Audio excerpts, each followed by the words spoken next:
Mythology में दुनिया की सबसे रहस्यमयी चीज़ें छुपी हुई हैं। लेकिन आज हम लोग माइथोलॉजी के बारे में बात नहीं करेंगे। आज हम लोग बात करेंगे माइथोलॉजी के एंशियंट क्रिएचर के बारे में, जो पोकेमॉन से काफ़ी सिमिलर लगते हैं। लेकिन जिन एंशियंट क्रिएचर की मैं बात करने वाला हूँ, उनकी पावर्स के सामने पोकेमॉन्स की पावर कुछ नहीं। बस इतना समझ जाओ कि वो एंशियंट क्रिएचर को हमारे पूर्वज भगवान माना करते थे, और उन एंशियंट क्रिएचर्स के पास इतनी पावर थी कि वो पूरी दुनिया को ही समाप्त कर सकते थे।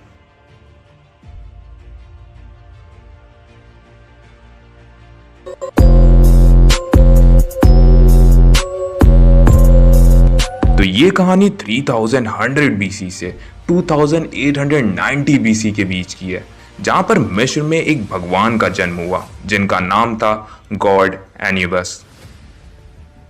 एन्यूबस तुम्हें म्यूटू से ज्यादा बीरस जैसा लग रहे होंगे, लेकिन एन्यूबस का बॉडी स्ट्रक्चर काफी हद तक म्यूटू से मिलता है। इजिप्ट के माइथोलॉजी के हिसाब से एन्यूबस को गॉड ऑफ डेथ कहा जाता था।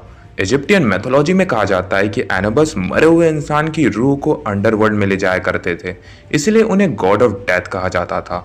एनुबस इजिप्ट के one of the first God में से एक थे।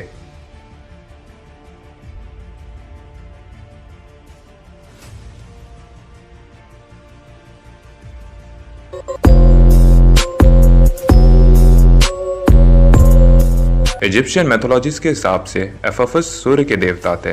इनका बॉडी स्ट्रक्चर आर्बॉक से भले ही मिलता हो, लेकिन यकीन मानो आर्बॉक इनके सामने कुछ नहीं। एफोफस एक 50 फीट लंबे पंखों वाले सांप थे, और जैसा कि मैंने बताया एफोफस सूर्य के देवता थे, लेकिन बाद में रा ने एफोफस को हराकर सूर्य की गद्दी उनसे हासिल कर ली।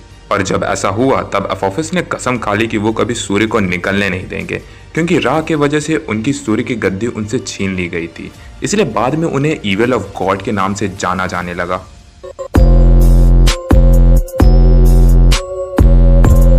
अगर हम बात करें हो के बारे में तो तुम्हें जानकर हैरानी होगी, लेकिन हो का कॉन्सेप्ट चाइनीज मैथोलॉजी के फिनिक्स बर्ड से लिया गया है। वैसे तो फिनिक्स बर्ड का जिक्र तुम्हें हैरी पॉटर के मूवी में भी देखने को मिलता है, लेकिन चाइनीज मैथोलॉजी के फिनिक्स बर्ड की पावर कुछ अलग ही है। माना जाता है कि फिनिक्स आग को कंट्रोल कर सकता है, और इसका एवरेज लाइफ स्पैन 500 ईयर होता है, और इसके बाद ये अपनी ही आग में जलकर मर जाता है, और फिर अपनी ही राख से एक नया फिनिक्स जन्म लेता है। मतलब अपने ही राख से फिर पैदा होता है। ये चाइनीज मैथोलॉजी के हिसाब से फिनिक्स सूर्य के गर्मी से पैदा हुआ है, जिसके पंख इंद्रधनुष से बने हुए हैं। फिनिक्स का जिक्र तुम सिर्फ चाइनीज मैथोलॉजी में नहीं, बल्कि ग्रीक, इजिप्शियन, पर्शियन और इवन हिंदू मैथोलॉजी में भी देख सकते हो। फिनिक्स एक अमर जीव है जो कभी नहीं मर सकता।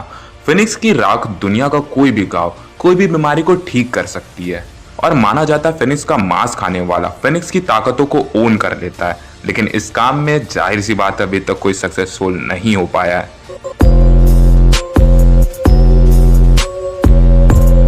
गैराडोस जैसे क्रिएचर का जिक्र तुम्हें एक दो नहीं बल्कि कई देशों के मैथोलॉजीज में देखने को मिलता है। गैराडोस जैसे क्रिएचर को कई बार सी मॉन्स्टर, ड्रैगन और भी कई तरह के नाम से जाना जाता है, लेकिन सबसे कॉमन नाम जिससे उसे जाना जाता है वो है सी ड्रैगन। वैसे तो सी ड्रैगन को अलग अलग मैथोलॉजीज में अलग अलग तरीके से डिस्क्राइब किया गया है, लेकिन सब में एक बात कॉमन है कि सी ड्रैगन समुद्र के बिल्कुल अंदर रहता है, और सी ड्रैगन तब तक बाहर नहीं आते जब तक उन्हें कोई जगाता नहीं है, और अगर एक बार इन्हें कोई जगाया तो फिर विनाश ही होता है। ऐसा नहीं है कि सी ड्रैगन के इंसिडेंट अब नहीं होते, अभी भी सी ड्रैगन जैसे क्रिएचर को देखे जाने की रिपोर्ट हर साल दर्ज होती है। माना जाता है कि सी ड्रैगन इतना पावरफुल है कि अकेले पूरे शिप को डुबा सकता है, और इनकी कहानियां सोचो अगर सुनने में ही इतनी भयानक लगती है, तो सोचो असलियत में वो मंजर कैसा होगा जब ऐसा कोई क्रिएचर हमारे सामने खड़ा होगा।